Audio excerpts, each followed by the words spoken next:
My fellow Americans, in a television address to the nation on March 23, 1983, I challenged the scientific community to change the course of history by embarking on a research effort to counter Soviet threats with measures purely defensive, measures to reassure people their security no longer depends alone on threats of mutual nuclear annihilation to deter a Soviet attack, but measures enabling us to intercept and destroy ballistic missiles before they reach our soil or that of our allies.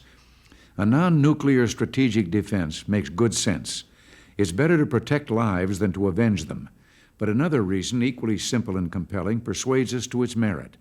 As the book of Luke says, "If a strong man shall keep his court well guarded, he shall live in peace."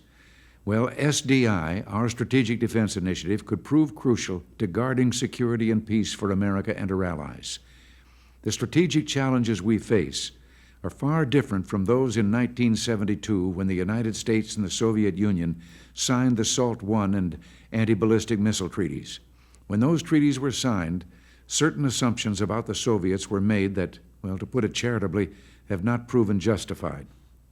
For example, it was assumed the treaties would lead to a stable balance and ultimately to real reductions in strategic arms.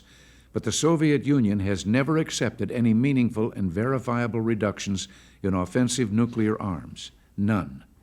It was assumed the treaties were based on acceptance of parity in offensive weapon systems, but the Soviets have continued to race for superiority.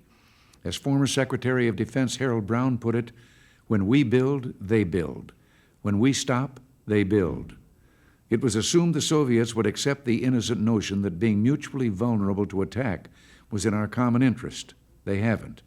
The Soviets have repeatedly condemned as provocative our research on defense against their first strike missiles while blanketing their own country with the most sophisticated air defense system ever seen to protect against our second strike bombers.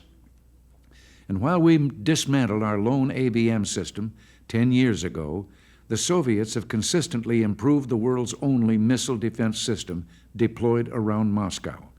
They've also developed and deployed the world's only operational killer satellite system, and then proceeded to condemn the United States for daring even to test such a weapon.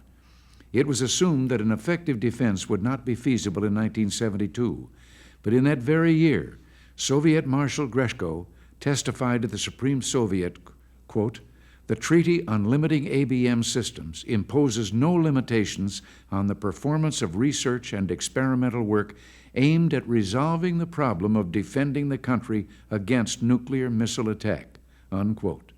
Thus, the Soviets have devoted a huge share of their military budget to a sophisticated strategic defense program, which in resources already allocated far exceeds what the United States anticipates spending in the current decade. Finally, it was assumed that the agreements signed would be complied with, but the Soviets are seriously violating them in both offensive and defensive areas.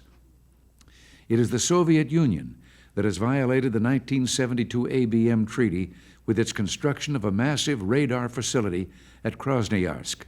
Further, the Soviet Union has tested and deployed sophisticated air defense systems which we judge may have capabilities against ballistic missiles. Given these facts, is it not preposterous for the Soviets, already researching defense technologies for 2 decades, to now condemn our embryonic SDI program? And as Paul Nitze, one of my chief arms control advisors, pointed out, Soviet hypocrisy is even more glaring when we realize who's taking advantage of our open society to propagandize against our SDI program. A letter to the New York Times denouncing SDI was signed by the very Soviet scientists who've been developing the Soviet strategic defense program. Other Soviet scientists who signed have spent their entire careers developing offensive weapons. I intend to mention this when I meet with Mr. Gorbachev in Geneva this November. I will tell him the United States not only has the right to go forward with research for a strategic missile defense, but in light of the scale of their program, we'd be the greatest fools on earth not to do so. We're going to put our best scientists to work. We're going to cooperate with our allies. We're going to push forward in full compliance with the ABM Treaty on a broad-based research program whose results to date are immensely encouraging. And yes, I hope we will one day develop a security shield that destroys weapons, not people. Until next week, thanks for listening. God bless you.